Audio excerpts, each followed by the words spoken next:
આપકી અદાલતમાં સુપરસ્ટાર હેમા માલિની પર આરોપ છે કે એમની અંદર એરોગન્સ છુપાયેલ છે.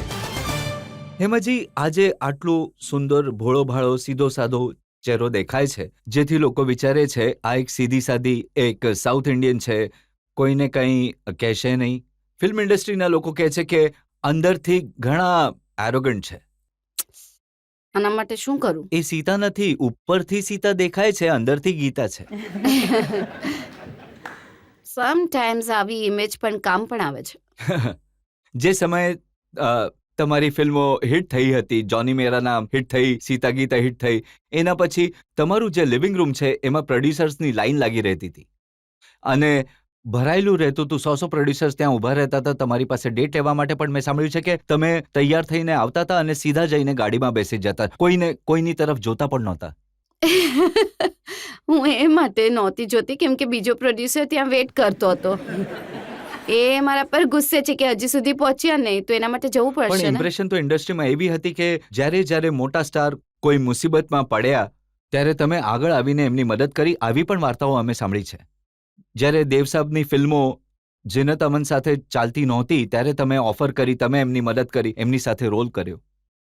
જે ફિલ્મની ઓફર આવતી હતી, જો એ હીરો એનું કરિયર સક્સેસફુલ છે કે નથી, હું એને નહોતી જોતી કેમ કે મેં સાઇન કરી છે, હું કરતી હતી પિક્ચર અને એ પિક્ચર હિટ થઈ જતી હતી. એ જુદી વાત છે. એવું નથી કે એનું કરિયર ડાઉન થઈ રહ્યું છે એટલે મને હેલ્પ કરવી છે. I am not a god or anything.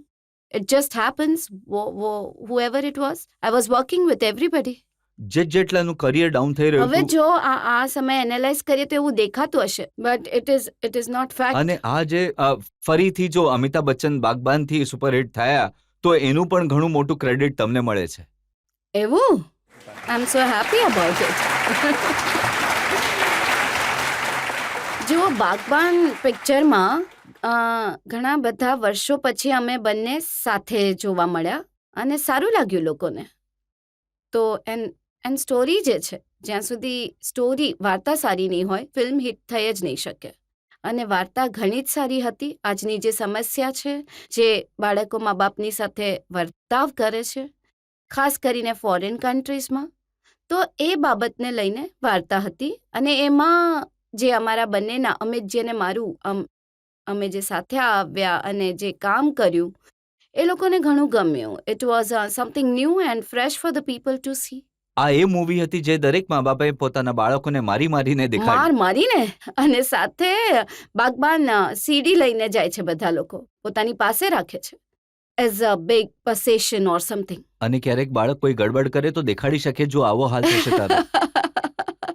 But it's nice, no? I'm very happy that I work in this film and then people loved me so much and it's a nice message, very beautiful message went through. એક રાજની વાત હું તમને પૂછવા માંગુ છું. ઘણા ઓછા લોકોને ખબર છે કે જે સ્ટારની આજકાલ અમિતાભ બચ્ચન સાથે સૌથી વધારે કમ્પેરિઝન થાય છે, તુલના કરવામાં આવે છે, શાહરૂખ ખાન, એમને ફિલ્મ ઇન્ડસ્ટ્રીમાં પહેલો ચાન્સ તમે આપ્યો હતો? જી હા. દિલ આશના હું બનાવવા લાગી હતી અને તો મને એક હીરો જોઈતો હતો.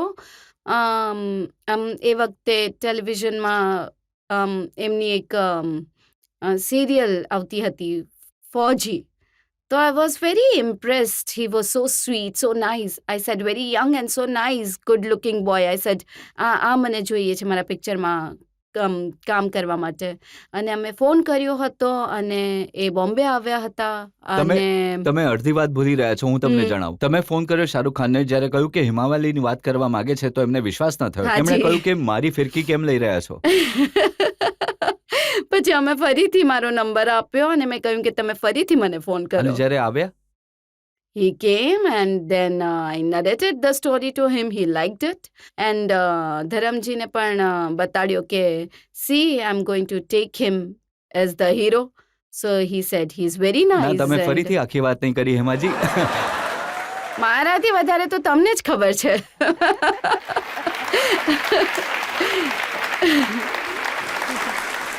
એવું લાગી રહ્યું છે કે સમયની સાથે હું ભૂલતી જાઉં છું. હું તમને યાદ અપાવું છું. શાહરુખ ખાનના વાળ એટલા મોટા હતા કે એ આખા મોઢા પર આવી રહ્યા હતા. એ વાત સાચી છે?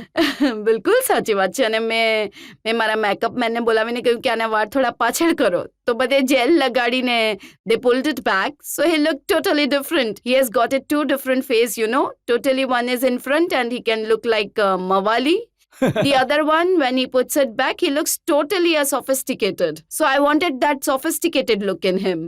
And then we did the Murat and we started the film. Director તરીકે શાહરુખ ખાને તમને હેરાન કર્યા કે ખરેખર સારા એક્ટર હતા? બિલકુલ હેરાન કોઈએ પણ નહીં કર્યા અને ઘણા સારા હતા. ઇનફેક્ટ મારા બાળકો ઘણા નાના હતા, ઈશા અને આના.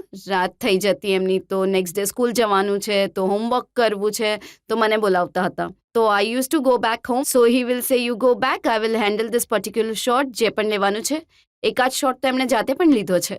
આજે જો શાહરુખ ખાન આટલા મોટા સ્ટાર છે તો એનું ક્રેડિટ તમને મળવું જોઈએ? મને કોઈ ક્રેડિટ નથી જોઈતી, કેમ કે he is a very talented boy and I just felt he was so good. તો મેં જે વિચાર્યું એ સાચું થયું. તો he has to be a big star, so he has become. So I am so happy to be just a small part of his success. તમને બસ એક ક્વેશ્ચન એ છે કે તમારી જે ડ્રીમ ગર્લવાળી ઇમેજ છે એને મેન્ટેન રાખવાનું શું સિક્રેટ છે?